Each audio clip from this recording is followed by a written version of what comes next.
अस्सलाम वालेकुम viewers, rich Pakistan का नया एपिसोड लिए मैं हूं आपका मेजबान अब्दुर्रहमान। आइए डिस्कस करते हैं आज की दो इंटरेस्टिंग न्यूज। पाकिस्तान ने रेलवे ML1 मंसूबे के लिए एशियन डेवलपमेंट बैंक से $2 अरब की आम फाइनेंसिंग अरेंज कर ली है। वजीर मुमलिकत बराए रेलवे ने यह अनाउंसमेंट की है।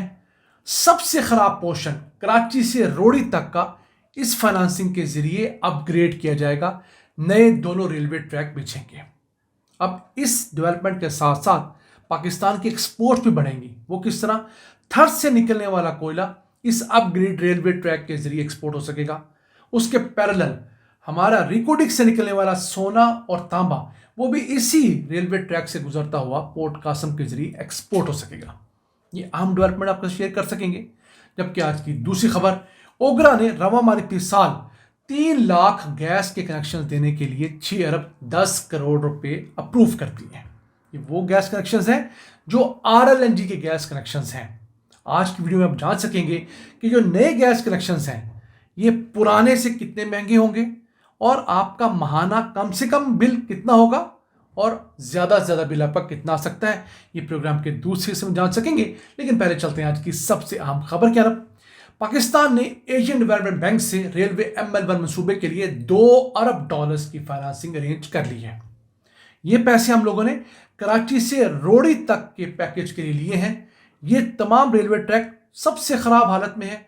480 किलोमीटर का रेलवे ट्रैक इस फाइनेंसिंग के जरिए अपग्रेड किया जाएगा। एक ट्रैक जाने के लिए और एक आने के लिए इस्तेमाल होगा।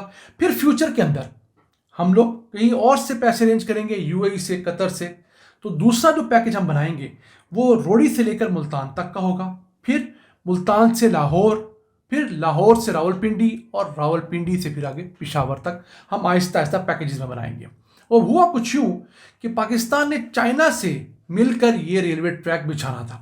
लेकिन हमसे गलती ये हुई कि हम लोगों ने CPEC के तहत जब प्रोजेक्ट डिज़ाइन किए तो सबसे ज़्यादा और ज़रूरत से ज़्यादा हम लोगों ने पावर प्लांट्स लगवा लिए। 25 अरब 40 करोड़ डॉलर्स की टोटल इन्वेस्टमेंट CPEC के तहत हो चुकी है पाकिस्तान में। उसमें से 18 बिलियन डॉलर्स तो हम लोगों ने सिर्फ पावर प्लांट्स में लगवा दिए। अब वो 8,904 मेगावाट के पावर प्लांट्स लगे तो हुए हैं, लेकिन बिजली इतनी महंगी पैदा करते हैं कि हमारे लिए वो काबिल कबूल नहीं है। तो अब हमारे यहाँ मसला क्या आ रहा है कि उन पावर प्रोजेक्ट्स के ऊपर इन्वेस्टमेंट हुई है उसका सूद, उसके कर्जे, उसके प्रॉफिट्स हमसे नहीं दिए जा रहे। इस वजह से अब चाइना ने हमारे माशी हालात देखते हुए मजीद कोई नया बड़ा प्रोजेक्ट फाइनेंस करने से हाथ रोक लिया है। फिर हम लोग इसी साल अक्टूबर के अंदर चाइना से रिक्वेस्ट करने गए कि अगर आप ML1 मंसूबे के लिए फाइनेंसिंग नहीं करना चाहते तो चले हमें दीगर ज़राए से फाइनेंसिंग करने की इजाज़त दें, जो उन्होंने दे दी है। उसके बाद पाकिस्तान ने मुख्तलिफ फोरम्स को टच किया है। पहली बड़ी डेवलपमेंट की एशियन डेवलपमेंट बैंक से हुई है। दूसरा, उम्मीद है हमें कुछ हिस्सा UAE फाइनेंस करेगा, कुछ कतर करेगा। और ये प्रॉफिटेबल रूट है पाकिस्तान का सबसे ज़्यादा। क्यों? पाकिस्तान की 75% मुसाफरों की ट्रैफिक और 75% सामान की तरसील इस रेलवे ML1 ट्रैक के जरिए होती है। कराची से पेशावर तक का ये 1672 किलोमीटर का जो रेलवे ट्रैक है ये सबसे ज़्यादा बिजी ट्रैक है। तो जो भी कंपनी इस पर इन्वेस्ट करेगी उसे बआसानी प्रॉफिट मिल सकता है। पहले हम लोगों ने इसे 6 अरब 80 करोड़ डॉलर्स का एक्सपेक्ट किया था। फिर हम लोगों ने इसका रेट जब 10 अरब डॉलर्स किया तो चाइना भाग गया। फिर हम लोगों ने वापस इसका जो रेट है 6 अरब 60 करोड़ डॉलर्स किया है। बहुत सारी इसके अंदर जो कॉस्ट कटिंग्स हैं वो की गई हैं। तो लेकिन फिर भी हमें आज भी फाइनेंसिंग अरेंज करने में प्रॉब्लम हो रही है। हमसे गलती ये हुई कि हम लोगों ने 8,904 मेगावाट के जो पावर प्लांट्स लगाए उसकी जगह सिर्फ 5,000 मेगावाट के नए पावर प्लांट्स लगाते, जो उस टाइम ज़रूरत थी, ज़्यादा ना लगाते। और जो बाकी पैसे बचते थे 3,904 मेगावाट के ऊपर में जो लगाए हैं 2.5-3 अरब डॉलर्स, वो हम रेलवे ML1 मंसूबे के लिए चाइना कहते तो चाइना में ज़रूर फाइनेंस करता। चाइना ने लाहौर के अंदर ऑरेंज लाइन ट्रेन भी तो CPEC के तहत फाइनेंस की है ना, वो हमने इब्तदाई तौर पर अप्रूव करवा ली थी। ये मंसूबा सन 2000 से पाइपलाइन में है। हर आने वाली हुकूमत इसके लिए कोशिश करती आई है, नीम दिली से समझिए। फिर 2015 के अंदर ये रेलवे ML1 जो है बाकायदा तौर पर CPEC का हिस्सा करार दे दिया गया। आज 2025 में हम बैठे हैं। 10 सालों के अंदर हम लोग इस प्रोजेक्ट के लिए फाइनेंसिंग अरेंज नहीं कर पाए। इसके बाद किसी ने ख्याल किया कि लाहौर में ऑरेंज लाइन ट्रेन बननी चाहिए। वो अप्रूव भी हो गया, वो चलते हुए भी 5 साल गुजार चुकी है। बदकिस्मती से इस प्रोडक्ट ने जिसने कमा कर हमें देना था, जिसने मुल्क के अंदर कारोबारों को सस्ते ज़राए मुहैया करने थे, लोगों का सफ़र आसान करना था, वो मंसूबा बैक बर्नर पर रहा। ये हमारी गलतियां हैं जो हम over the years bar bar repeat करते हैं।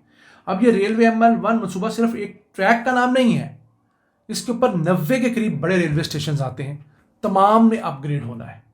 यहाँ पर आने वाले मुसाफिरों के लिए सहूलियत बननी है, जो सामान की लोडिंग अनलोडिंग होनी है, वो तमाम मामलात इसी के ऊपर होने हैं। फिर इस ट्रैक के ज़रिए एक्सपोर्ट्स ने बढ़ना है। वो किस तरह?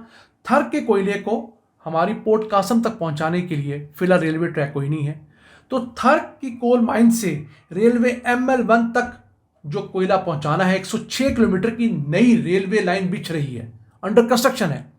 उसके ज़रिए ये कोयला रेलवे ML1 तक आएगा और फिर आगे पोर्ट कासम जाकर दुनिया में एक्सपोर्ट हो सकेगा, हम उससे पैसे कमाएंगे।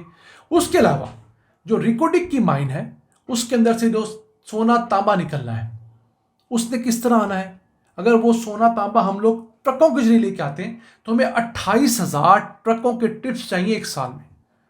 उसका दूसरा ऑल्टरनेट ये है कि पोल्यूशन भी कम और ख़र्चा भी कम। हम रेलवे ट्रैक अगर बिछा लें तो हमारा नुकंडी से निकलने वाला सारा रॉ मटेरियल बआसानी वहाँ से यहाँ रोड़ी तक आएगा, रोड़ी से पोर्ट कासम तक चला जाएगा और हम लोग उससे पैसे कमाएंगे। तो ये जो पोर्शन हम इसलिए सबसे पहले शुरू कर रहे हैं कि दोनों जानब से आने वाले रेलवे ट्रैक्स यहाँ के जरिए एक्सपोर्ट्स में अपना कंट्रीब्यूशन दे सकें। अब अगर अगले साल 2026 में इस कराची रोडी ट्रैक के ऊपर बाकायदा कंस्ट्रक्शन शुरू होती है तो इंशाल्लाह दिसंबर 2028 तक ये पैकेज कम से कम कंप्लीट होकर ऑपरेशनल ज़रूर हो जाएगा। आइए चलते हैं आज की दूसरी अहम खबर की तरफ। ओगरा ने इस माली साल में 3 लाख नए गैस के कनेक्शंस के लिए 6 अरब 10 करोड़ रुपए की मंजूरी दे दी है।